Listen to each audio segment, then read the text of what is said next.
que bajamos como 600 metros de golpe. Frío, ruido, caos absoluto. Ese sonido del momento del impacto, y yo me morí.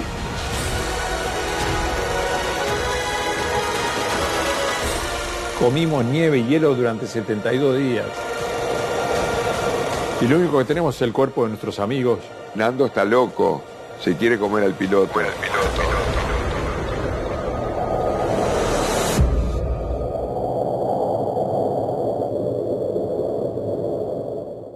Él se acuerda perfectamente del accidente porque estuvo consciente. Yo venía caminando. Bueno, yo llegué a TVN en el año 69, cuando estaban haciendo Televisión Nacional, y yo en ese tiempo todavía estaba en la Universidad de Chile terminando mi carrera de periodismo. Este era el segundo año que yo estaba en TVN, después de haber salido de la universidad. Y era además el sueño de mi vida trabajar en una empresa como Televisión Nacional, en una empresa pública. Yo hacía de todo, porque ya en ese tiempo a mí me gustaba andar en las regiones también. Yo fui el primer periodista que fue, por ejemplo, de Televisión Nacional de Chile a Chillán. Por aquí tenemos al arriero, a este chilenazo. Yo creo que la noticia del rescate y de la sobrevivencia ha sido la noticia más importante que ha surgido en Chile. Los sobrevivientes que ahora va a partir a Uruguay. Este caso me cambia la vida para siempre. Tenemos la carta entregada por un posible sobreviviente uruguayo. Podemos leer cuándo vienen. Y por el otro, dice textualmente: vengo de un avión que cayó en las montañas. Soy uruguayo. Vengo de un avión que cayó en las montañas. Soy uruguayo. Tengo 14 amigos heridos arriba. ¿Dónde estamos? Por favor, necesitamos comida. ¿Dónde estamos? ¿Cuándo nos vienen a buscar?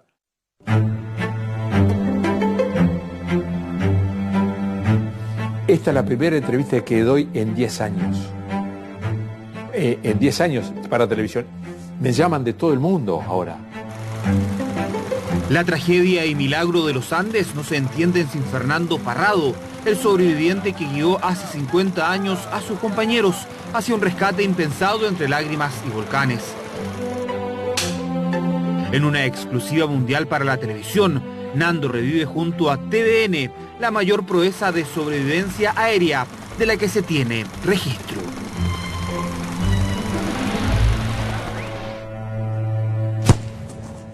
Al salir del colegio formamos un club para seguir jugando al rugby entre amigos. O sea, nada profesional, ¿no? Fuimos invitados por All Boys de Chile a jugar un partido allá y, bueno, Marcelo Pérez del Castillo, nuestro capitán, se encargó de organizar todo. Miraba con ansiedad y con esmero y con alegría el futuro de mi vida, que iba a ser perfecta, qué buena vida y qué equivocado estaba cuando me atropelló, ¿no? Ese destino ese día. 45 personas en total se embarcan ese 12 de octubre desde Uruguay, tripulación, rugbyistas y otras personas. Nando Parrado viaja junto a su madre y su hermana. También está Carlitos Páez, hijo del afamado artista Carlos Páez Vilaró. El avión, que hace una escala en Mendoza por malas condiciones, comienza el cruce de la cordillera de los Andes el 13 de octubre. Minutos después empezaron las turbulencias, el azafato nos dijo: señores, pónganse los cinturones porque el avión va a bailar un rato. Nos ponemos los cinturones, pero el clima que se vivía adentro era todo en broma, fíjate que éramos todos chicos. Con esa inconsciencia de la juventud le gritamos como en la Plaza de Toros: ¡ole! Y de pronto un pozo de aire gigantesco que bajamos como 600 metros de golpe. Panchito, que estaba sentado en la ventana, mi mejor amigo, me pega con el codo y me dice: Nando, mirá. Y yo miro y muy cerca del avión, mezclado con las nubes, yo qué sé, 100 metros, 50, 80, 200, pasa una montaña negra y blanca a la velocidad del avión, mezclada con las nubes. Y bueno, el avión se había partido y bueno, era una sensación que yo no sabía si era un choque o era qué, o era otra maniobra más que podía hacer el avión. No, yo no lo vi partido porque el avión se partió 10 centímetros atrás mío, o sea que pero yo no miraba para atrás, yo lo que sí sentí frío, ruido, caos absoluto. El avión Fairchild 227, que despegó a las 14:18 desde Mendoza, cruza con dificultades el cordón montañoso y tras notificar 2 veces su posición, lo hace por última vez a las 15:24, 7 antes de que ocurra el accidente. Claramente el piloto confunde la posición, él dice que está en Curicó, notifica esa posición al radiocontrolador, pero el radiocontrolador se basaba en la posición que le estaba informando el mismo piloto. Atención, torre de control, acá Fairchild F227, divisamos Curicó, permiso para descender. Pensando que estaba sobre Curicó, vira hacia el norte ya dirigiéndose a Santiago, pero en realidad no estaba sobre Curicó, estaba todavía sobre la cordillera, porque el viento en contra había frenado el avance del avión. Correcto, permiso para descender a 3.500 metros. Entonces comienza a descender, pensando que está en el Valle Central, y sin embargo cuando ya pasa por debajo de las nubes, se da cuenta que está completamente encajonado entre las montañas. Y ahí viene el fatal accidente. Y es increíble todo lo que tú podés grabar en tu mente en la última décima de segundo de tu vida, ¿no? Ese sonido del momento del impacto, ¿no? E inmediatamente se apaga la luz. Y yo me morí. O sea, yo no recuerdo más nada hasta 5 días después.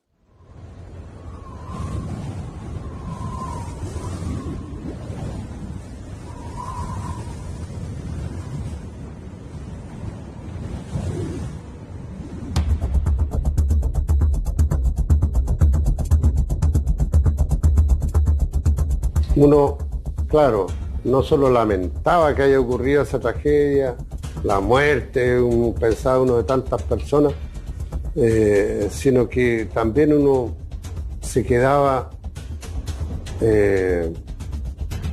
digamos, con la sensación de que era un accidente más.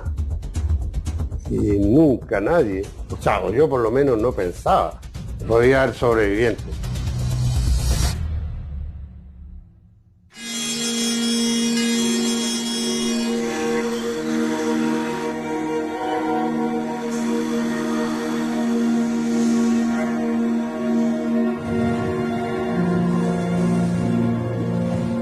En esa confusión de los primeros 2-3 días, el que no se mueve está muerto. Tuve casi 5 días, 4 días y medio en coma, inconsciente, con heridas no sobrevivibles de ninguna manera.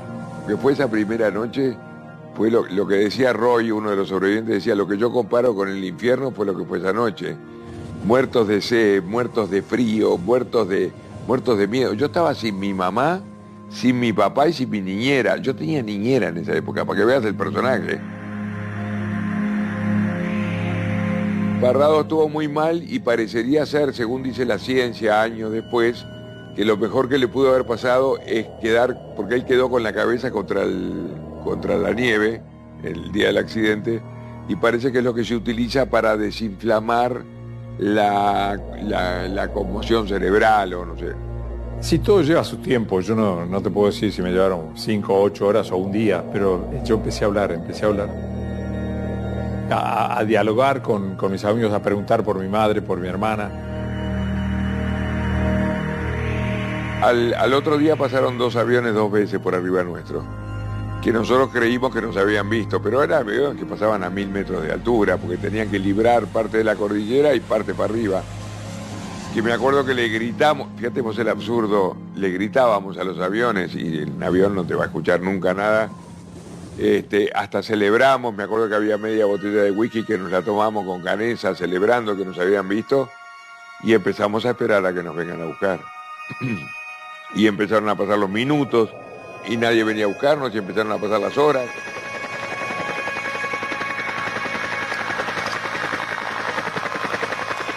Tenía 23 años. Y en la época de que sucedió este hecho del rescate del avión uruguayo, era teniente en el grupo 10 y volaba helicóptero. Durante la búsqueda se organizaron planes muy intensivos con grupos de 8, 10, 12 aeronaves asignadas a distintas zonas en la cordillera central de Chile, donde presumíamos la trayectoria probable que había tenido el avión antes de su accidente.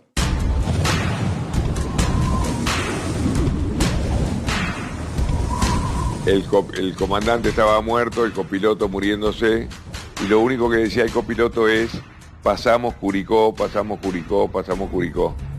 Que fue la gran equivocación, porque él no había pasado Curicó. Nosotros estábamos en territorio argentino, en realidad.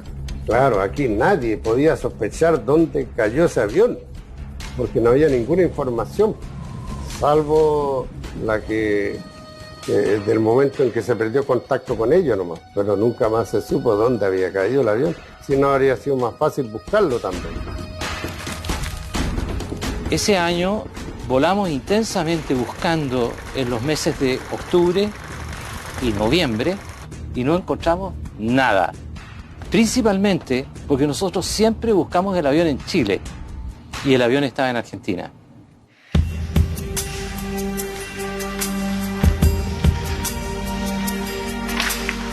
La prensa nacional da una amplia cobertura al accidente. Los restos del avión y los posibles sobrevivientes dejan de ser buscados oficialmente tras 142 horas de sobrevuelo. Es el día 10 de la tragedia. Escuchábamos la radio a ver si captábamos alguna noticia por dónde venía el rescate. Y llega el día 10 de nuestra historia, que para mí es donde sucede la peor noticia que te puedas imaginar, pero que nosotros la convertimos en oportunidad. Gustavo Nicolich, que era el que escuchaba la radio, que la tenía que escuchar de afuera, del fuselaje, entró en el avión y me dijo: Carlitos, tengo una buena noticia para darte. Y yo le digo: ¿qué pasó? Me dice: acabo de escuchar una radio chilena donde el locutor dijo que dieron por finalizada la búsqueda del avión uruguayo y van a venir a buscar los restos nuestros en febrero cuando vengan los deshielos. Y yo le dije: pero ¿cómo buena noticia, hijo de puta? Lo quería matar, imagínate. Y él me agarra del cuello, me mira a los ojos y me dijo: Carlitos, ¿sabes por qué es buena noticia? ¿Por qué? Le digo yo. Porque ahora dependemos de nosotros y no de los de afuera. Es un día definitivo, ¿no? Que a mí me marcó mucho. Entré en pánico. En ese momento entro en pánico y me acuerdo de algo que mi padre me decía, que el pánico te mata y el miedo te salva. El pánico no te deja pensar.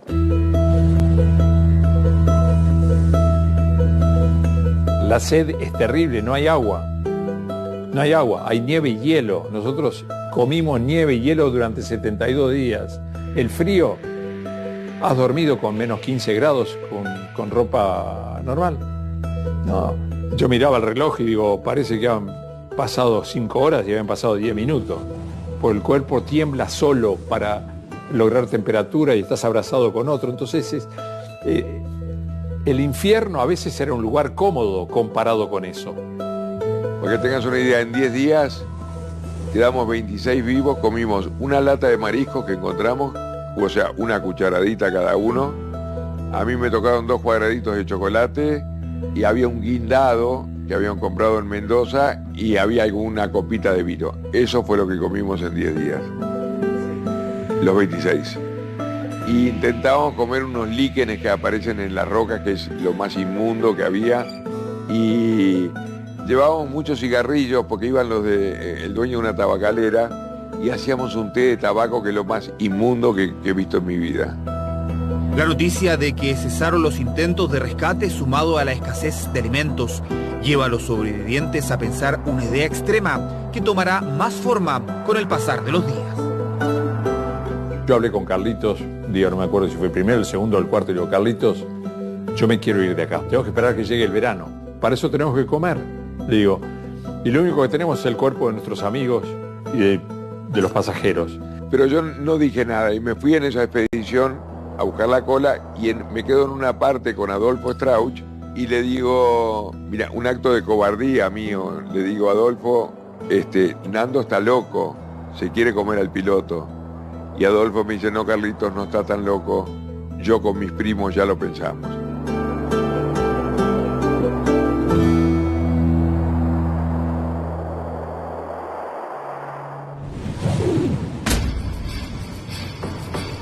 El grupo de sobrevivientes recibe un golpe duro en la cordillera. La búsqueda de rescate no continúa ante las pésimas condiciones. Solo un grupo de padres sigue por iniciativa y recursos propios. El más insistente es el artista Carlos Páez Vilaró, padre de Carlitos.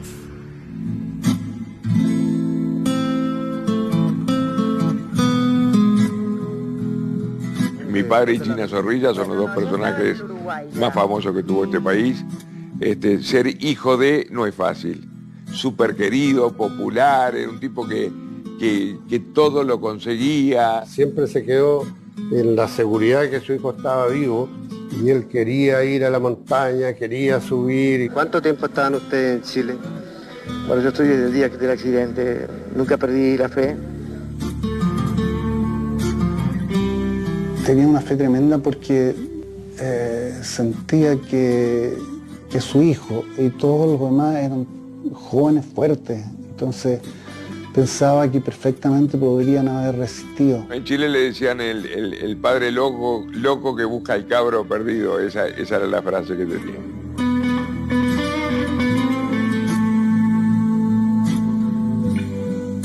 Y yo creo que él lo que pensaba también es que probablemente la antropofagia podría haber sido también un elemento que permitía que ellos sobrevivieran.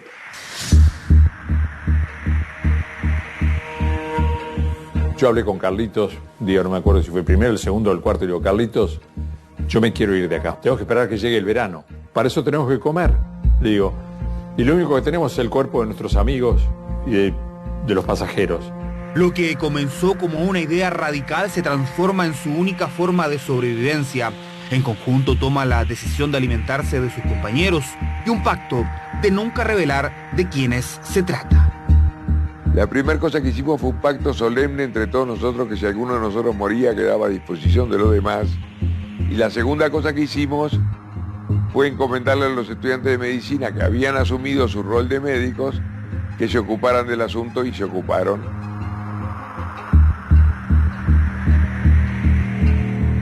No saber cuándo vas a poder comer de vuelta, eso te sube acá, te sube a la cabeza.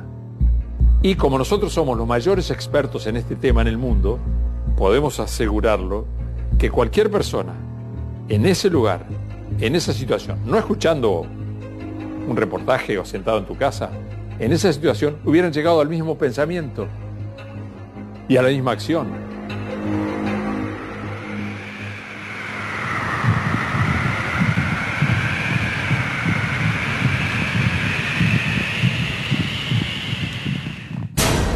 Para mí fue el peor día de la historia.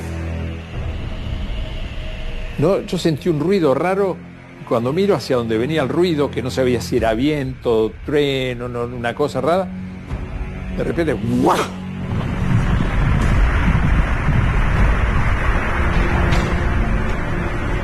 Estoy enterrado en cemento.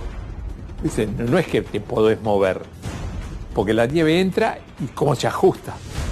Lo recuerdo como que Dios nos daba vuelta a la espalda y el único objetivo mío era justo el día del cumpleaños de mi padre, era salir a saludar a mi padre. Me estaba por explotar el pecho y en eso alguien me saca la nieve de la cara, que creo fue Carlitos.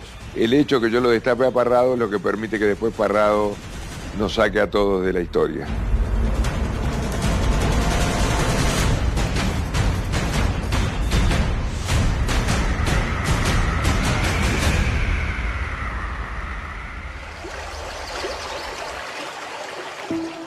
Mi nombre es Juan de la Cruz, Catalán Toro. Del accidente no recordamos tanto por la poca edad que yo tenía, pero sabíamos. Que mi papá fue una persona, digamos, Para mí era honorable. Estábamos pronto a venirnos por el ganado para la cordillera cuando en un almuerzo dijo, nosotros lo vamos a encontrar en Santa Elena. No dijo si vivo, no dijo si muerto, nada.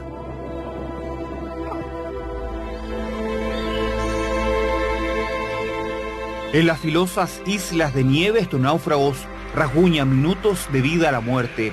Tras el aluvión solo quedan 19 personas vivas.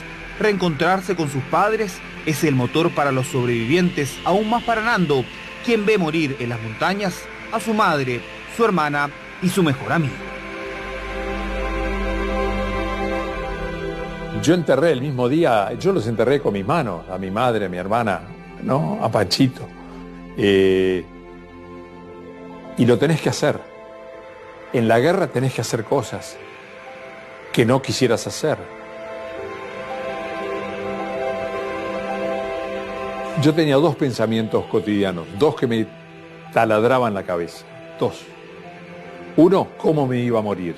Y después, nunca voy a tener una familia. Nunca voy a tener una vida. Nunca voy a conocer una chica. Pero yo dije, yo no puedo sufrir, no puedo dedicarle en esta situación, en mi mente, en mi esfuerzo, el 80% a esto. Yo tengo que sobrevivir yo tengo que volver a mi padre, quiero volver, yo no me quiero morir.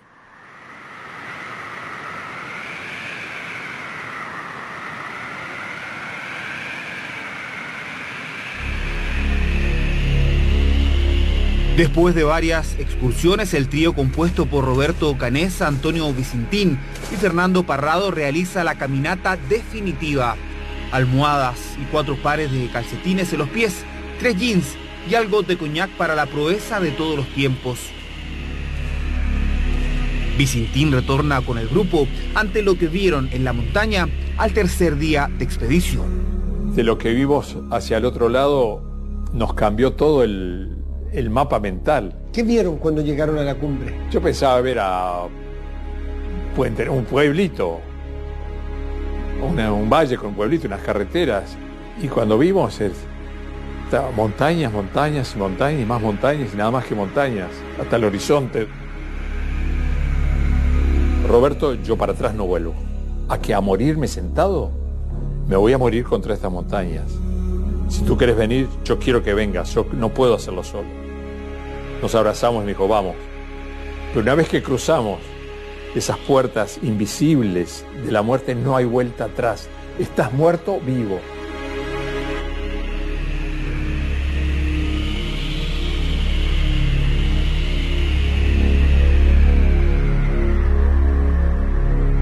Tenía una energía, no sé salida de dónde, tal vez cada paso que yo daba quería estar más cerca de mi padre y de mi vida. Empujaba, y tal vez sin Roberto yo me hubiera quemado.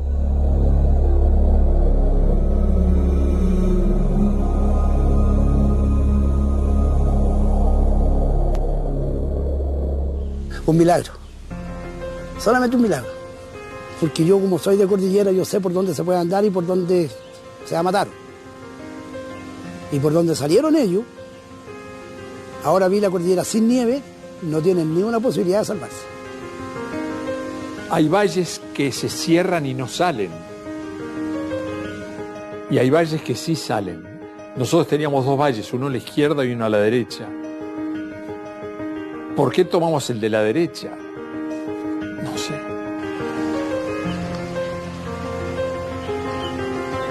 Roberto lo ve a Sergio Catalán antes que yo. Roberto está mirando hacia el norte, ¿no? Y yo estaba mirando hacia el sol, hacia el sur, hacia el oeste. Y él me dice, un hombre a caballo, allá abajo, porque había que bajar toda la ladera, estábamos en una montaña y un río allá abajo. Un hombre a caballo. Y ahí le entramos a gritar, y en el silencio majestuoso de los Andes, él para el caballo, ¿no?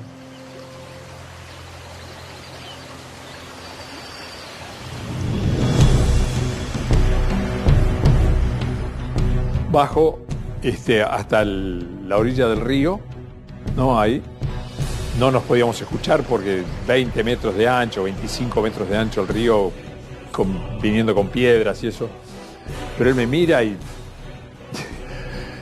no nos podemos comunicar. Yo le decía que avión, que se cayó, que... A lo lejos me parecían personas jugando. Porque corrían, se caían, y ya no eran capaces de caminar y en el pasto grande del potrero ahí se enredaban en el pasto y caían. Por lo que comentamos con el papá, me preguntó mi papá cuando nos encontramos, me dijo, ¿vio la gente que hay al otro lado? Sí, le dije, pero son turistas que andan jugando. Y mi papá dijo, voy a volver a verlo. Volvió a verlo y ahí estaban andando todavía en el borde de la barranca, ahí esperando. Y ahí mi papá fue donde le gritó, mañana vuelvo. Ya era noche, ¿no? Casi oscureciendo. Ya. ¿Qué pasa si tu papá no hubiese vuelto? Muere. Después de 10 días de una caminata prácticamente imposible, Fernando Parrado hará contacto con el arriero Sergio Catalán y utilizando sus últimas fuerzas enviará a través de una piedra y un papel como este un mensaje que cambiará para siempre la historia de los sobrevivientes.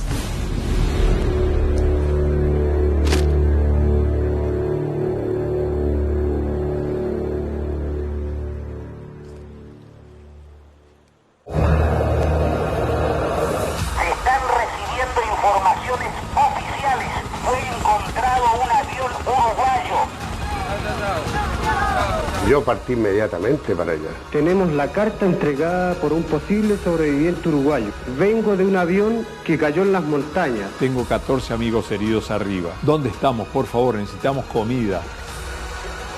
En esta zona fue donde Nando se comió el pan. Era el final de nuestro dolor, el final de nuestra angustia, el final de nuestro drama.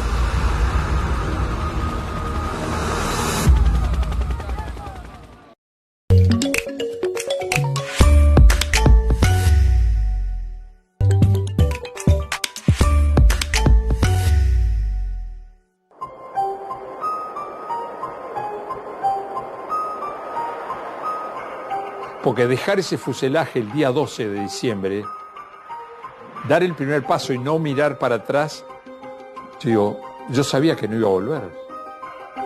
No miré para atrás. ¿Por qué lo hice? No sé. Y Roberto me acompañó. Nando llegó por arriba, por donde está esa casa ahora, bajó acá, llegó a este punto. Mi papá venía de allá. Ahí van, me tira 2 trozos de pan, 2 trozos de pan. En esta zona fue donde Nando se comió el pan. ¿Acá? Claro. Donde se comió el pan y escribió la nota a la vez.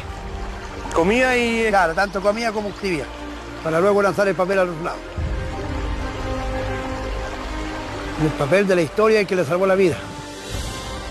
Se están recibiendo informaciones oficiales de parte de Carabineros de que fue encontrado un avión uruguayo a las 13:30 horas, 1:30 de la tarde. Se presentó en el retén de Puente Negro el arriero Sergio Catalán Martínez. 2 personas le lanzaron una carta. Claro, con el venio de Manuel Mendoza, que era el jefe de prensa en aquel momento, yo partí inmediatamente para allá. Entonces yo lo primero que hice fue ir directamente a Carabineros, a la comisaría de San Fernando. Estamos en la comisaría de San Fernando. Aquí tenemos la carta entregada por un posible sobreviviente uruguayo. Sí, yo estaba muy emocionado de leer eso. Está manuscrita con lápiz pasta de color rojo y algunas líneas de azul. Por este lado podemos leer cuándo vienen y por el otro dice textualmente: vengo de un avión que cayó en las montañas, soy uruguayo. Tengo 14 amigos heridos arriba. ¿Dónde estamos? Por favor, necesitamos comida. ¿Dónde estamos? ¿Cuándo nos vienen a buscar? A mí no me salía la voz con la fuerza que normalmente tengo para hablar. En el avión quedaron 14 personas heridas. Tenemos que salir rápido de aquí. No había ninguna duda que era la noticia más grande que ocurría en esos minutos en el mundo, no solo en nuestro país. Por favor, no podemos ni caminar. ¿Dónde estamos? Y a continuación, más abajo, podemos leer la respuesta del arriero. Va a venir luego un hombre a verlos. Que le fui a decir, contésteme, ¿qué quiere? Sergio Martínez. Y por eso es que después que yo leí ese papel y lo mandé de vuelta a Santiago al canal, yo dije, tenemos que encontrar el sendero para llegar a los Maitenes, donde están Parrado y Canesa.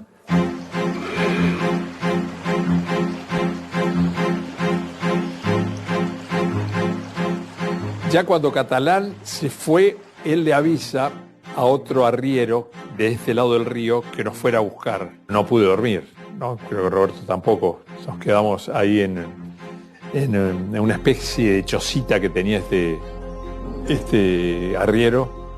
Un poquito de comida, hizo como un guisito ahí también que lo comimos. Aquí había una ranchita, estas elegantes para lo que había en ese tiempo, en realidad era en unos cuantos palos cubiertos de rama, y aquí estaban Parrado y Canesa terminando su última choca. Por favor, Fernando Parrado, cuéntanos cómo ocurrió el accidente. Bueno, yo del momento del accidente tengo un poco de amnesia porque estuve 3 días inconsciente luego del choque. Sé que agarramos unos pozos de aire y chocamos, un ala rozó una montaña y el avión se deslizó por la montaña hacia allá abajo después de perder las alas hasta quedar inmóvil en el medio de un valle.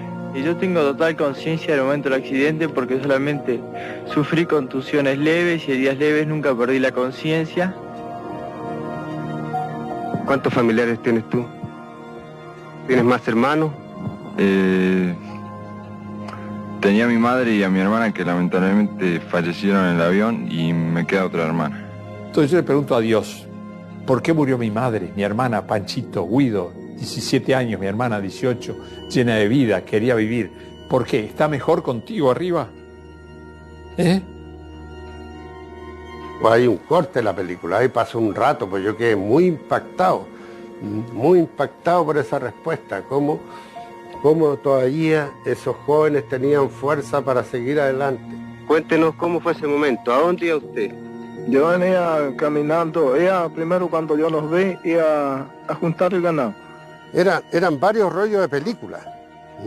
Y esas películas, una vez que yo terminé la entrevista, ¿qué tengo que hacer? Tengo que irme inmediatamente a bajar la cordillera.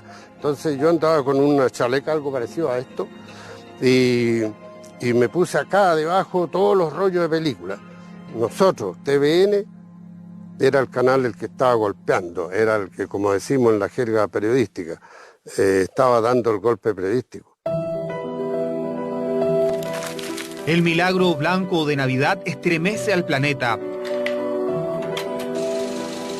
Televisión Nacional muestra las primeras imágenes de los sobrevivientes, secuencias que toman relevancia internacional y se repiten hasta estos días. A la misma hora que un joven Santiago Pavlovich se moviliza al hospital de San Fernando para reportear, Canesa y Parrado siguen arriba a los Maitenes y Carlitos, junto al resto de los atrapados, espera alguna noticia. 70 días es una bestialidad de tiempo, son 2 meses y medio, y tengo una especie de premonición.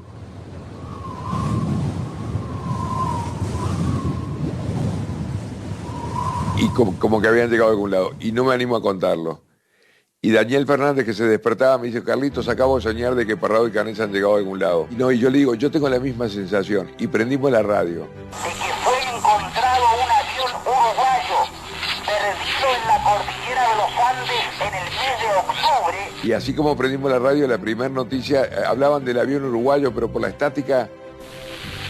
Desde la ribera opuesta del río Claro, 2 personas le lanzaron una carta amarrada a una piedra.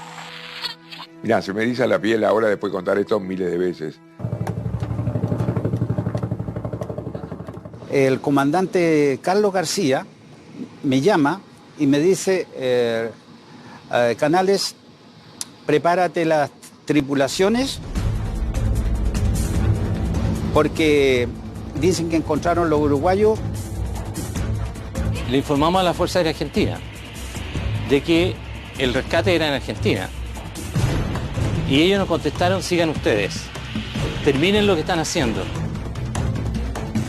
Comandante García le pregunta a los dos, lo teníamos adentro de la cabina, ¿alguno de ustedes nos puede acompañar para guiarnos? Canesa estaba muy mal, no se podía. Entonces, no teníamos otra alternativa que fuera Parrado. Yo no me quería subir en ese helicóptero. Hay que ponerse en lugar también de cada uno. Yo ya estoy acá, vayan ustedes. Me dice, pero no nos vamos a encontrar nunca. Entonces, bueno, voy. Empezamos a subir, seguimos al río, entramos en este valle acá, después en este, y siempre subiendo, ¿viste? Se va subiendo. Además de que yo en ese momento llevaba una cámara filmadora. Fue una gestión que hizo TVN con el gobierno, al parecer, y me la entregaron a mí porque yo iba en el puesto de copiloto.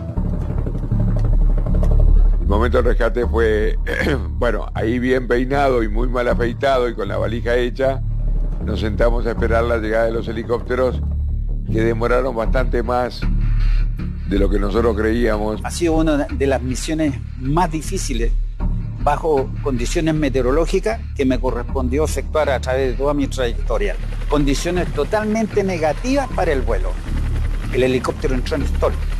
Entrar en stall significa pérdida de sustentación.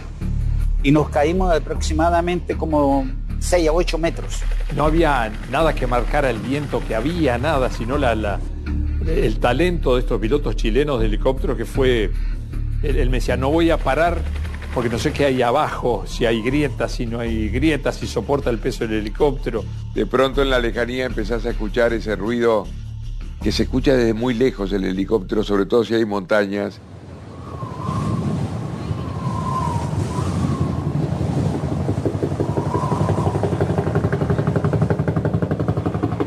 Que se empezaba a aproximar cada vez más hasta que de pronto irrumpieron en ese valle. Yo los veía como dos pájaros gigantescos, portadores de libertad. Debe haber sido alucinante para los pilotos vernos después de 70 días.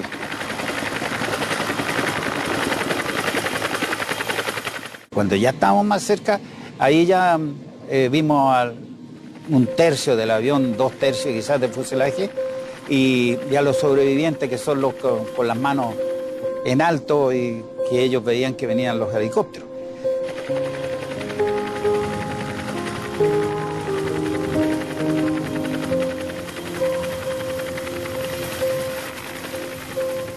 Y empiezan a bajar y de 4 o 5 metros de altura se descuelgan 3 personajes del Cuerpo de Socorro Andino chileno. Uno de ellos, que se llamaba Sergio Díaz, cuando cae sobre la nieve empieza a gritar mi nombre.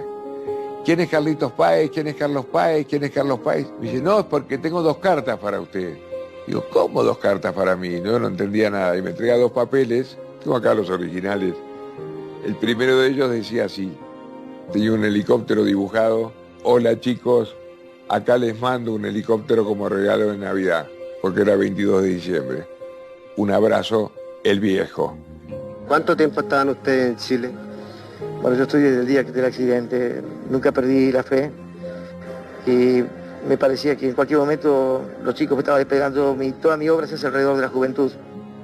Y ahí me doy cuenta que atrás de mi historia había otra historia, que estaba mi viejo presente. Qué cosa más linda me podía estar pasando a mí en ese momento.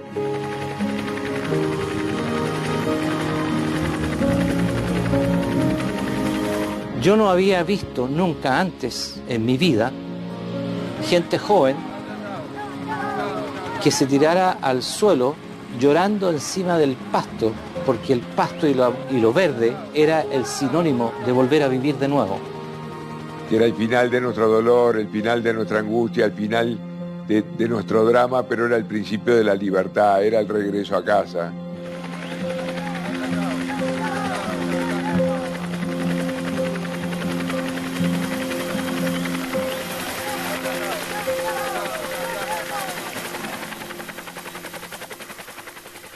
Los rescatados que actualmente reciben atención médica en San Fernando y que próximamente serán trasladados a Santiago,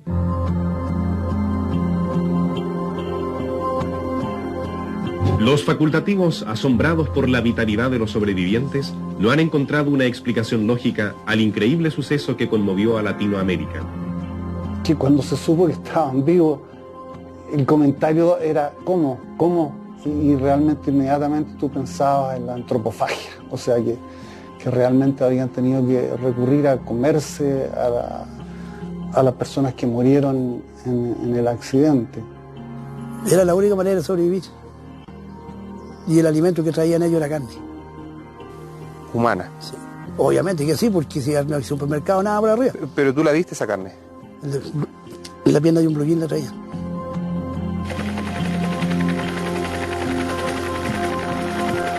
Ellos contaban abiertamente todo lo que habían hecho y cómo había sido. Y dijimos, no, esto vamos a parar en la cordillera donde no haya nadie y vamos a conversar. Antes de bajar, porque ustedes tienen que tomar conciencia de que esta información va a dar la vuelta al mundo y va a llegar a Montevideo, donde están las familias de todos los que, de los que sobrevivieron y los que no sobrevivieron. Ahí un periodista le pregunta a uno de los sobrevivientes si habían tenido que comerse a sus muertos. Y uno de los padres, digamos, de los sobrevivientes, se abalanza sobre el periodista y le dice, ¿cómo se le ocurre preguntar esto fuera de aquí?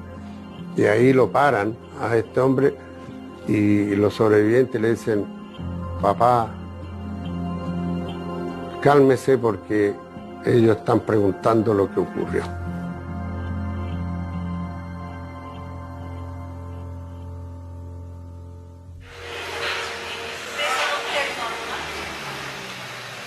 En estos pasillos abandonados del antiguo hospital de San Fernando, el pacto escondido por 71 días es revelado.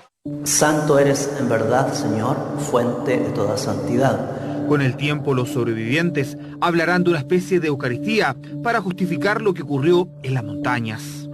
Dichosos los invitados a la cena del Señor. El iniciador del cristianismo, digamos, Jesucristo, habría dicho, comed y bebed porque esta es mi cuerpo y esta es mi sangre. Que el hecho de ser católico o creyente, que sabemos, o por lo menos creemos, de que cuando muere una persona el alma se va para otro lado y queda el cuerpo, que es materia, simplifica un poco la explicación. Yo veo que esta interpretación de ello es una especie como de justificación, pero en el buen sentido, ¿no? Como de darle un sentido, porque para nosotros también, y hay que decirlo, la Eucaristía, fíjense, es comer la carne de Cristo.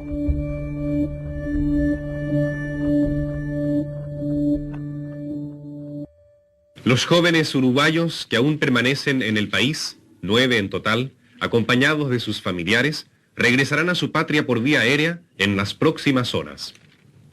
En la pantalla los vemos cuando celebraban la Navidad en suelo chileno. Sobre la explotación de la prensa, el ministro secretario general de Gobierno subrogante, Arsenio Pupán, entregó esta tarde una declaración pública en la que, primero, lamenta profundamente estas informaciones. En un diario se publicó que se había producido un canibalismo desatado y que Dios los perdone. Entonces una de las preguntas que yo hacía, porque en el fondo tratábamos de tener mucho tacto. Roberto Canessa, ¿cuál es tu opinión respecto de algunos problemas de tipo publicitario en nuestro país? ¿Estás amargado? No, yo preveía todo eso y preveía que iba a pasar. Sin embargo, eso a mí no me afectó de ninguna manera. Sabía que iba a pasar, ya los diarios ya ni hablan, así que estaba todo muy tranquilo. Quizás podría haber sido más directo en la pregunta porque ese era un tema central. ¿Cuál es su opinión respecto de algunos desbordes sensacionalistas de nuestra prensa o no queda? En todos los países existe. Pero la gente, el pueblo, el espíritu de un pueblo es el que importa y he visto cómo ha reaccionado.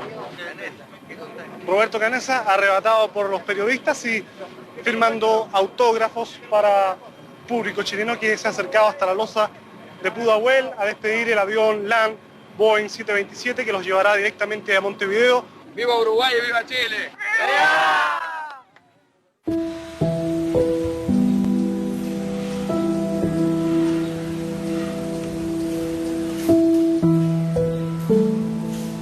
En agradecimiento a los cuidados entregados a su hijo y al resto de los sobrevivientes, el artista Carlos Páez Vilaró regaló a este hospital un mural que sigue en el mismo lugar luego de 46 años.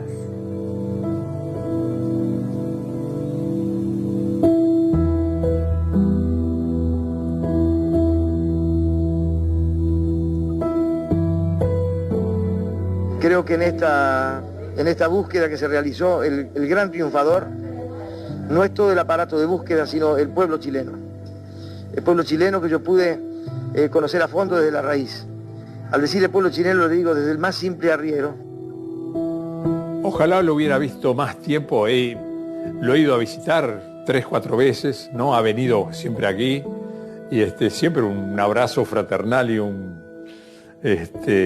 ha sido una persona realmente importante en mi vida, no fue el nexo entre mi muerte y la vida, don Sergio.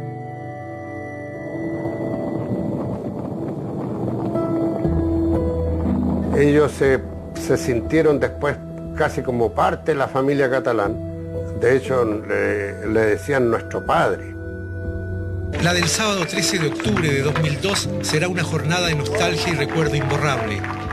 Hasta allí llegó a caballo con su parsimonia de siempre el viejo y noble arriero catalán. Me gusta y nos deja un buen recuerdo porque nosotros, a Dios gracias, somos todos más o menos cortados con la misma tijera, como se dice.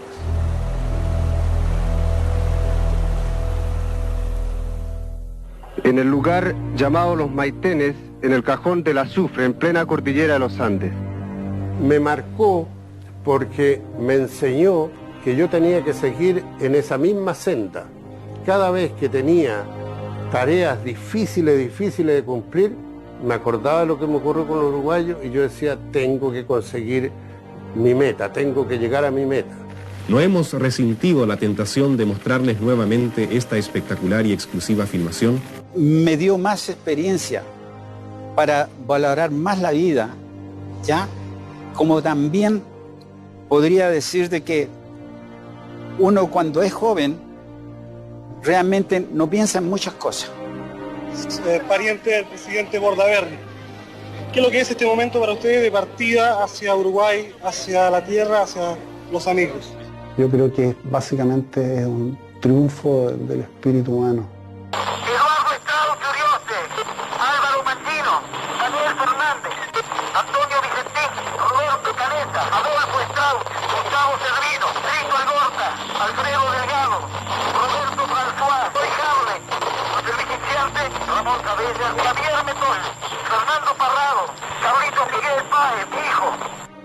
Pero es una historia que sigue y sigue con el tiempo. Digo, no para, es una historia y creo firmemente, yo a veces me pregunto por qué, y creo que es porque es una historia extraordinaria protagonizada por gente común. La última muerte en la montaña, la del querido Numa Turcati, que motivó entre otras cosas, la expedición final refleja la nobleza del espíritu que vivió este grupo, porque al momento de morir Numa, que pesaba casi 30 kilos, tenía en su mano un papel con parte del Evangelio de Juan, que rezaba: no hay amor más grande que aquel que da la vida por un amigo.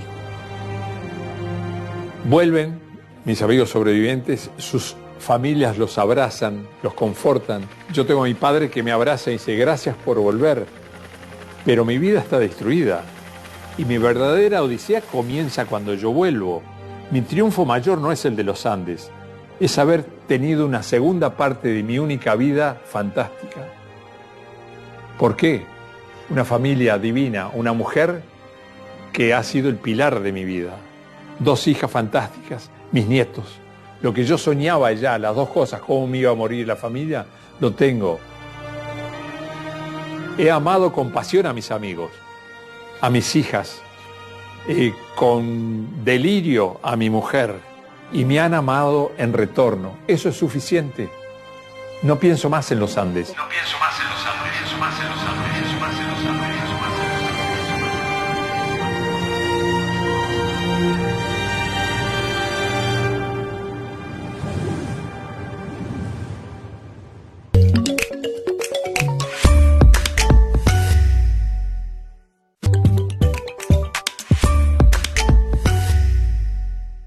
sobre ese tema. No, Sí.